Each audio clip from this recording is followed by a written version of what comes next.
여러분은 하나님의 일이 무엇이라고 생각하십니까? 얼마나 많은 사람들이 일 때문에 바쁩니까? 바빠야 능력입니다. 바쁘지 않다고 하면 저 사람 뭔가 무능하다고 생각되어집니다. 정말 바쁜 게 능력일까요?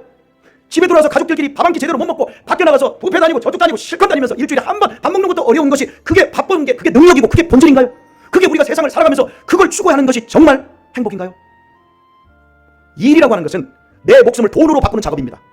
직장생활 20년 했으면 20년만큼 목숨값 바꾼 겁니다. 돈으로 바꾼 거예요. 30년 했으면 30년, 40년 했으면 40년에 내 목숨값을 돈으로 바꿔서 그거 자식들이 부모 주변의 사람 다 뜯어먹고 사는 거예요. 돈이 내 목숨이라는 걸 사람들이 잊어버려요. 이왕이면 목숨값을 더 많은 돈과 명예와 인기와 안락함으로 바꿀 수 있다면 그것을 능력과 성공과 행복으로 여깁니다. 하지만 그렇게 열심히 일하지만 결국은 요양원입니다. 누구도 요양원을 벗어날 수가 없습니다. 물론 사회적으로 돈 있는 사람은 요양사를 집으로 부릅니다. 똑같아요. 요양원에 들어가든지 요양사를 부르든지 결국은 똑같이 추해지고 힘들어져요. 쓸쓸히 죽으러 가는 일밖에 없어요. 예외가 없어요. 이 세상에 어떤 일을 해도 이 길을 면할 수가 없고요. 모두 죽음과 멸망으로 이어진 길입니다. 그러므로 남들이 부러워하는 채 아무리 떡 벌어진 일도 본질은 슬픔과 허무에 있다 했을 뿐이에요. 떡 벌어진 일로 세상에서 목에 힘주고 살았던 사람은 마지막에 더 비참해지는 거예요. 이것이 죄로 말미암아 죽음의 저주가 내려진 이 세상의 비극적 현실입니다. 그래서 하나님께서 우리를 구원하여 이 죽음의 카테고리를 끊어내고 영원한 생명과 천국을 주시고자 당신의 아들을 이 땅에 보내셨어요. 생명을 주실 수 있는 하나님께서 아들 예수님을 이 땅에 보내셨으니 인간에게 최고의 일은 이 아들 예수님을 믿는 일인 겁니다. 세상의 일은 내 목숨을 주고 결국 죽음을 얻는 일이에요. 시간을 돈으로 바꿔서 먹고 사느라 가족과 제대로 행복하지도 못한 일이에요. 바쁘게 일하다 보니 나이를 먹고 결국은 열심히 살았는데 죽음이 지척에 와요. 한숨과 탄식만 나오는 거예요. 그러나 하나님의 보내신 구주 예수님을 믿는 일은 내 몸과 영혼을 의탁하여 결국에는 영원한 생명을 얻는 일이고 천국에 들어가는 일이에요. 그러니 나이가 먹을수록 행복하고 든든할 수밖에 없어요. 이 행복을 모르는 사람들은 예수 믿으면 밥이 나오냐 떡이 나오냐 한번 해볼까요? 자, 예수 믿으면 밥이 나오냐 떡이 나오냐 시작. 여러분들 옛날에 교회 안 나올 때 비아냥 됐던 것처럼 한번 해보시라고. 이화수 권사님 한번 해보시겠어요? 대체 예수 믿으면 밥이 나와 떡이 나와 우리 했었잖아요. 그 얘기 많이 하잖아요. 그렇게 믿지 않는 사람들이 비아냥 되지만 제가 예수님을 50년 이상 믿은 결과 예수님 안에는 생명과 평안과 행복뿐만 아니라 밥도 나오고 떡도 있고 간식도 있더라고요. 목사님은 목사님이니까 밥도 나오고 떡도 나온다고 하지요. 목사가 안 돼도 밥도 나오고 떡 나와요. 지혜도 나오고 명철도 나오고 가정의 행복도 나오고 마음의 평안도 나와요. 명예도 나오고 인기도 나와요. 근데 많은 사람들이 이 삶을 안 살아요. 이제 나이가 먹어가고 저 역시 죽음이 옛날보다는 가까워졌어요. 그래서 죽음이 가까울수록 예수님 잘 믿고 사는 일처럼 행복이 없고 즐거움이 없음을 더 크게 느낍니다. 이 세상에 쓸모있는 지식은 경험을 통해서 축적이 됩니다. 더 많이 축적될수록 유용한 사람이 됩니다. 그래서 스펙을 쌓으려고 엄청 혈안이 되어 있죠. 그러나요, 건강을 잃고 젊음을 빼앗기면 그 모든 스펙들은 쓸모없는 먼지가 되고 말아요. 하지만 예수 그리스도를 구주로 믿는 일은 축적되는 지식과는 근본적으로 달라요. 출발이 달라요. 하나님과 내세에 대한 바른 영적 지식은 아무리 많이 배우고 아무리 오래 살고 아무리 경험을 많이 해도 이게 우리에게서 축적되어서 그 지식이 나로 하여금 예수님을 믿게 하지는 않아요. 전도를 수없이 당해도 그것이 축적되어서 결국에는 믿게 되지는 않아요. 믿음은 오직 하나님께서 우리에게 주셔야만 가능해요. 마치 방송국에서 보내준 것만 TV 화면에 비춰지듯 영적인 지식도 하나님께서 우리 마음속에 비춰주는 것만 알 뿐인 거예요. 이것을 계시라고 해요. 그러므로 예수님 믿는 지식은 추론하고 오래 살아가면서 다양한 경험의 산물로 아하 믿어야 되는구나 라고 깨닫는 것이 아니에요. 요한복음 1장 11절 이하의 말씀이래요. 자기 땅에 오매 누가요? 예수님이 자기 땅에 오매 자기 백성이 영접지 아니하였으나 영접하는 자 곧 그 이름을 믿는 자들에게는 하나님의 자녀가 되는 권세를 주셨으니 이는 혈통으로나 육정으로나 사람의 뜻으로 나지 아니하고 오직 하나님께로부터 난 자들이니라. 혈통으로나 육정으로나 사람의 뜻이 아니라 하나님께로부터 난 자들이니라. 이처럼 예수님을 내 구주로 영접하는 일은 사람의 노력과 지식이 축적되어서 깨달아서 나는 게 아니라는 거예요. 더 분명하게 에베소서 2장 8절 말씀은 우리 믿음의 출처를 이렇게 알려줍니다. 너희가 그 은혜를 인하여 믿음으로 말미암아 구원을 얻었나니 이것이 너희에게서 난 것이 아니요 하나님의 선물이라. 생명 없는 종교적인 신념은 이렇게 하는 게 하나님이 기뻐하는 걸 거야. 내가 이렇게 찬양인도 하고 내가 오늘 오케스트라 하고 내가 열심히 헌금하는 거 이게 하나님의 일일 거야. 이건 자기 신념으로 어디 불교에 가도 절간에 가도 무당집에 가도 똑같아요.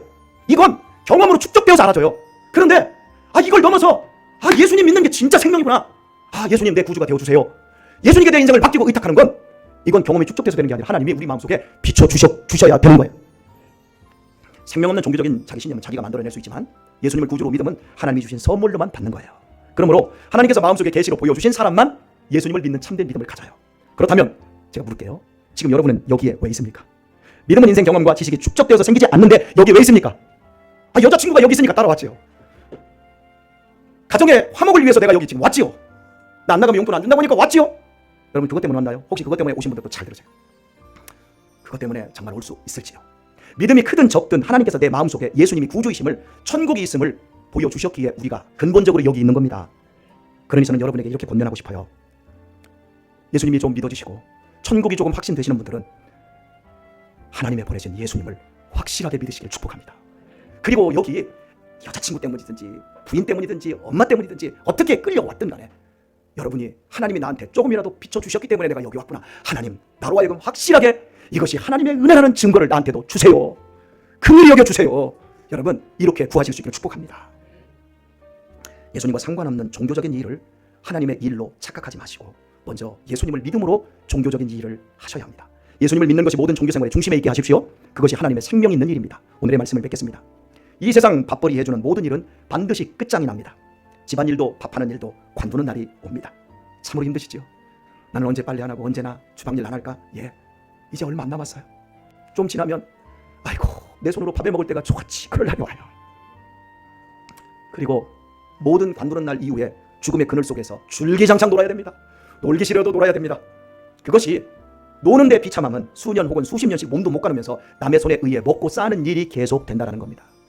인간의 존엄이 땅에 떨어지고 자존심은 바닥으로 추락한 채 슬픔과 탄식 속에 죽음으로 끌려가야 하는 비극만이 기다립니다.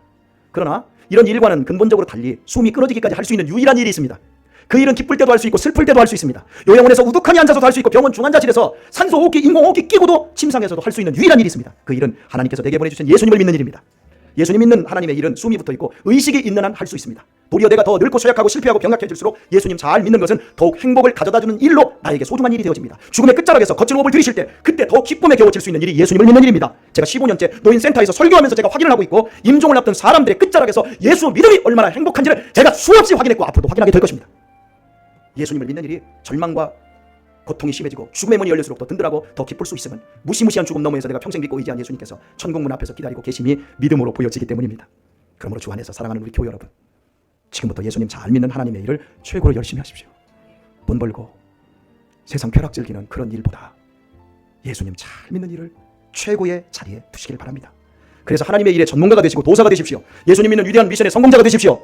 예배 잘 드리세요. 그런데 예배 잘 드리고 헌금 잘 내시고 봉사 잘하고 여러분이 믿는 하나님의 일, 여기서 찬양인도 잘하고 잣대처럼 항상 잘하세요. 오케스트라 잘하세요. 그런데 그 잘하는 일이 다른 사람에게 따뜻함과 너그러움으로 가게 하세요. 혼자만 여기서 막 잘난 채 혼자만 열심히 뜨거운 척 하지 말고 내 삶으로, 내 삶에서 따뜻함과 너그러움과 넉넉함, 저 사람 참 인간적으로 좋은 사람이다, 그것으로 여러분의 신앙이 예수님 믿는 것 확실하게 증명되셔야 합니다. 이보다 더 행복한 일이 없음을 하시고 조금이라도 건강할 때 더욱 예수님 잘 믿기를 축복합니다.